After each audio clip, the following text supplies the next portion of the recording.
Hello, everyone, and welcome to the For the Love of Language podcast. I'm EJ. And I'm Stacy. How's it going, everybody? It's been a hot minute. It has, but we've got a few fun topics that we want to cover coming up. Yes, absolutely. And before we get started, I just wanted to shout out any of our new listeners. I was telling EJ that I kind of advertised our podcast to some of my students. So shout out to all of my students who listen to me outside of the classroom. I don't know why you do that, but thank you. Right? We appreciate you all so much. We sometimes wonder why anyone would listen to us, because we're just like two linguists shooting the breeze. Yeah. But we love it, and we're here for it. Yeah, it's great. It's great. We are here for it. So tell us, EJ, what is our topic for this episode? Code switching in relationships.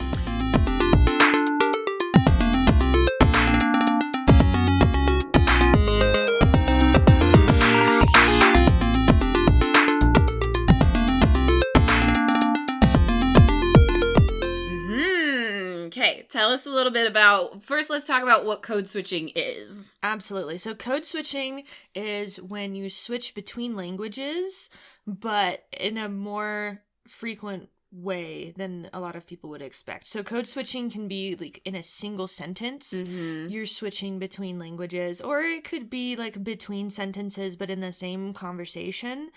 But it really is that same conversation, that same dialogue where you're going between multiple languages as you're communicating. Yes, yeah. So most of the time when people talk about code switching, it is like between different languages. So for example, someone might be speaking Chinese, but they might like insert an English word a couple of times in the sentences to, you know, for like clarity, or, you know, maybe just using the word Google fits better than whatever the like Chinese word for it is. So there's like lots of different reasons why people will code switch, but we're specifying in this episode about not just like how code switching happens, because it happens in lots of different ways. It can happen on a phonological level, on a syntactic level, on a prosodic level, but we're more talking about like the situations where code switching can happen. Absolutely. And like within a single relationship where you might have a bias towards one language or another, or explicitly choose to use one language versus another. So maybe it would be helpful if we dive into like a specific hypothetical or real situation. Yeah. I mean, all of these like things that we're going to talk about, I'm sure there's tons of people in those situations. Oh, yeah. Yeah. All the time. But, for example, I can think of when I was growing up and going to international schools. I was at Frankfurt International School for part of high school. And I remember conversations in the hallway where I would hear, like, one person speaking German and one person speaking English. Or one person speaking German and the other responding in Spanish. Because they both understood each other's languages. Yes. But they were just more comfortable speaking their own. And still knowing that they would be understood. So that's kind of an interesting kind of situation. Yeah. I think that's an interesting situation. Not uncommon though, because this is also something that can happen. I would say it happened a little bit more in like the past, but in like trade situations, this can also happen where someone understands what you're trying to say, but you maybe don't know how to like phrase it in that language, so you're going to use your own language, knowing that they understand what you're talking about. So like tradespeople might do this as well, of like, you know, someone says, hey, you want to buy something in Spanish, and then you respond in like another in like Portuguese, and it's intelligible enough that you can make it work without having to like fully use one language or the other. You can kind of use both together.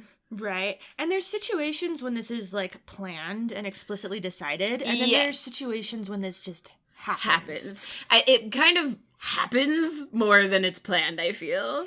I think it depends, because you do have, like, think about a relationship, a multicultural relationship, and the couple has a discussion about, okay, how do we want to raise our child? Like, what language do we want to raise our child? Yeah, well, yeah, like a situation like that would be very planned. But those happen a lot, right? Yeah, those situations are very real. Or think about a political situation, right? Like, it would be a deliberate decision a lot of the time for someone to choose to speak another nation's language when speaking to like their delegates, right? Like that's it's a political statement. It's extending the hand of friendship through the language that you're choosing to speak. And that can be a deliberate choice to choose your language, and that choice itself making a statement. Yes, that is correct. I think most of our listeners are not political delegates. Tell us if you are. We'd love to hear from you. Absolutely. That would be so cool. I think you're right, but I didn't want to call it out. No, you're 100% correct. You're 100% correct. But that doesn't even have to be on a political scale. Like, it can even be on a local scale where it's true. like, you know what, you have some, neighbors who are refugees or immigrants from another place, and by choosing to learn a little bit of their language and trying to communicate with them, it's the same thing where, like, you're extending a different type of friendship towards them, right? Like, you're extending this authenticity and this desire not just to, like, talk with them, but to actually put in some additional effort to do it in a way that's natural for them. Yes. So something I kind of wanted to add to this conversation, a little bit of nuance. We are talking kind of like cross-linguistically, where we, English and Spanish and Chinese and like all of these different languages, and how can they kind of like cross over with each other? But this also happens on smaller levels, like on dialectual levels. So there can be even situations between family members that do speak the same language where there might be dialect differences, and how you choose to communicate, like which dialect you choose to communicate in, will say a lot about the dynamic within the family and your understanding of each other. Right. Or the formality of the situation, right? The setting that you're in, like that's a huge thing. And I think we could dive into dialects more as well. Yeah. But let's maybe pivot to the less explicit choice, just like the natural switching between languages in a relationship or in a conversation. Yeah? Sure. So let's take this scenario where you have two people who are both very comfortable in a language, right? And they're friends and communicating with each other. They're both like fluent, let's say, in each other's languages. Okay. How do they decide at any given moment what language they're speaking with each other when they're both fluent and comfortable in both? Oh, so, okay, for clarification, both speakers have two or more languages that they are fluent in. Right. So let's say that like one person is just using the most common languages in the U.S. Let's say one person is a native Spanish speaker, the other is a native English speaker, but they've both spent years living in a country where that other language is spoken and they both speak it perfectly on both sides. Yeah. So how do they choose which language to communicate in if they're just friends hanging out? That's a great question. From my understanding and my personal experience, it usually there is very like casual code switching, and it will probably start with just like a word here and there. I've kind of noticed that people will usually kind of test the waters of like, oh, we're speaking in this language, but what if I used this word or this word or this word? And once kind of an understanding is developed, like you kind of test to see where, like what level of understanding you can get away with while kind of blending the languages together. Then if it's just like between two casual friends, you'll see code switching happening like all the time. Like they will get so comfortable just using a little bit of everything to communicate. Right. And in some cases it might just be like what feels more natural for this thought or this sentiment that you're trying to express. Yeah, because some people do have like certain emotions or certain perspectives that are tied with certain words or certain phrases, and in order to like communicate their thoughts and feelings on that the best, they'll switch into whatever language will capture that idea or feeling in the most appropriate way. Right. And it might depend on the specific experiences that you've had in the past, both individually and in a shared setting. So for example, and maybe just like a specific, very different situation, but Stacy and I met doing capoeira. Yes. Which is a Brazilian martial art. Yeah. And so when you're doing capoeira, there's like the movements are labeled in Portuguese and the songs are all in Portuguese. Yeah. And so if we're talking about capoeira, we're probably going to throw out a lot of Portuguese words, even though there might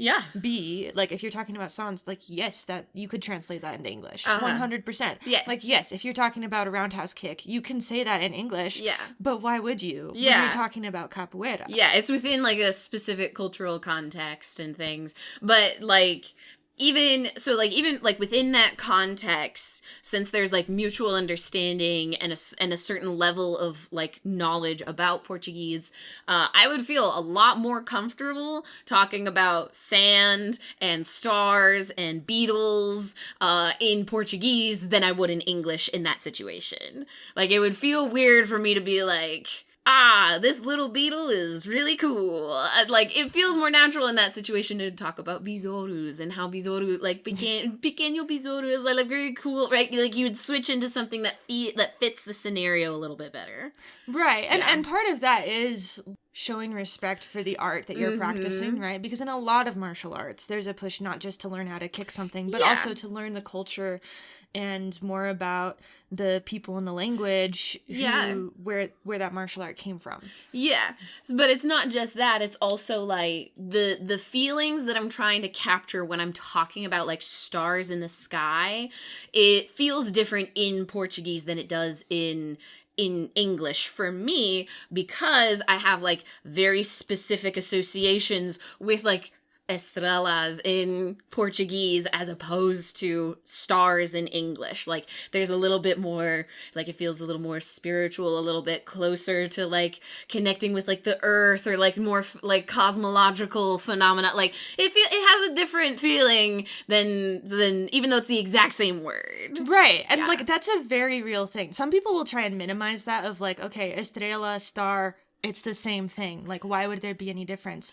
But there's been studies that show, like, you feel swear words more in your own language than you do in other languages. And so, like, that is an example of an emotional attachment to words being different across languages. Even if the words might technically mean the same thing, they sound different, they feel different. You have different emotional experiences and histories with those words and how you picked them up in different languages. And so if you're in an environment where multiple people understand both languages, there can be a different feeling to it. And maybe I've also met people who are like more comfortable talking about their emotions, maybe in a foreign language, maybe because it does feel a little bit more distant to them. Yeah. Or maybe they're more comfortable talking about their emotions in their own language because they feel like they're better able to express it. But you'll find these things between languages where maybe it's this bit of this conversation that I want to say in this, or maybe it's just this phrase that I want to say in this. And with people who speak multiple languages, you can just like switch and play around with that. And sometimes it's even just like a game. It really is. Like, once I've definitely seen this in my classrooms of like, once you have enough of like a language, you really get to put things together, piece things in different ways, like play around with different phrasings for things, and it becomes like a much more creative endeavor. Like, that's what I love about all of language learning, is at a certain point, it's less about memorization and more about creativity. How are you using the language as a tool to express yourself and capture all of these thoughts and feelings and ideas of like what it means to be a person here on the earth living a life. Right. Yeah. It gets really cool. It can be really complicated. Like, there can be so many different motivations. Like, we've talked about, like, you can be trying to present yourself in a certain way. You can be trying to reach out to someone else in a certain way. Yeah. Maybe you want to say, hey, I'm different and I can do this. Or maybe you want to say, like, I want to, be meeting you on even ground. Like, there's so many reasons that code switching can happen. And there's also just like this feels natural. This is what I'm used to. This just works for me kind of thing. I would say you do always want to be aware of your audience and how comfortable and like how much they understand of another language before you like go full in on trying to speak another language around people. Like that can be a little bit rude. Yeah, but that's a common thing. Like with any new person you're meeting, and this is like a very cool kind of linguistic fact, is that have you ever had this situation where someone tells you their name but you cannot understand what they're saying, like the first, so they have to say their name like at least 3 times before you understand what their name is. I also just forget names generally, so yes. Yeah, names are tricky, but there's a reason for that. It usually takes you a good like 15 seconds or, you know, a couple different utterances for you to map your understanding of their language onto your brain. So that's why it can be really difficult just like talking to a random stranger and just having random conversation out of the blue, because your brain needs to take a second to like remap and say, okay, this is how they're using language. Here's how I can understand them. And they need a second to like rewire their map to understand you. So any conversation is an initial negotiation of like, okay, where are we at with language? How can we express things so that we can be understood? Absolutely. Yeah. Cool. Well, I think code switching is a fantastic topic. Is there anything else you want to touch on before we wrap it up? I guess I'm curious about you, EJ, because you are far more fluent in far more languages than I am. Where does code switching happen in your life? Ooh, that's a good question. It does happen, like, because I grew up living in a lot of different countries and just knowing a lot of different people, and I've been parts of different martial arts communities and stuff. There's definitely situations where it happens more than others, or like friends that I do it more with others. Even like my husband, we both speak English and Russian, both English natively and Russian as an additional language. But sometimes we will code switch a little bit with each other and try and speak some Russian when we're talking. If I'm speaking with capoeiristas, like the Portuguese comes out. For me, it really just depends on who I'm speaking with, but I love it when I am in those situations and when I can like really feel like I'm using my language. For me, living in Utah for as long as I have been, that's one of the things that I miss the most, coming from an environment where I grew up in international schools and just like living overseas and traveling a lot in general. Like I love that personally. And so I kind of want more of it in my life, but I just, you know, whenever I can communicate with people and just play with language, I love it. Yeah, no, it's really fun, and it's fun to see how often it shows up. And I want to challenge any monolinguals out there, because I know that that's we have a lot of like American listeners, and you know, a lot of American speakers tend to be more on the monolingual side of things with like dashes of language here and there. Try to notice where you shift your own language, or how like your version of English changes depending on who you're talking to and the different situations that you're in. Because even within the language itself, you can kind of shift around, you know, your different formalities, different terms of politeness, different phrases, different, you know, intonations and things like that. So I want to challenge the monolinguals out there to kind of see where you do your own code switching within your own language, because that is also a thing. Absolutely. And when you kind of understand that in like your own language, when you come across people who are code switching, it will feel a lot less jarring or a lot less weird, because you will have an understanding of like, oh, they're just trying to find the best way to express something, and they might need to change a few words or phrases or intonations here and there to really capture what's going on. Absolutely. I think that's a great idea. Yeah, and let us know if you have any thoughts or questions. We'd love to hear from you. If we do have any like political dignitaries in listeners, like please let us know. Actually, that would be super cool. Don't forget to hit us up on Instagram. We're super bad at posting, but we do exist there. So if you do have thoughts and feelings, that's where you can talk to us. And we do read the messages. We do read the messages. So, yeah. All right. Till next time. Bye.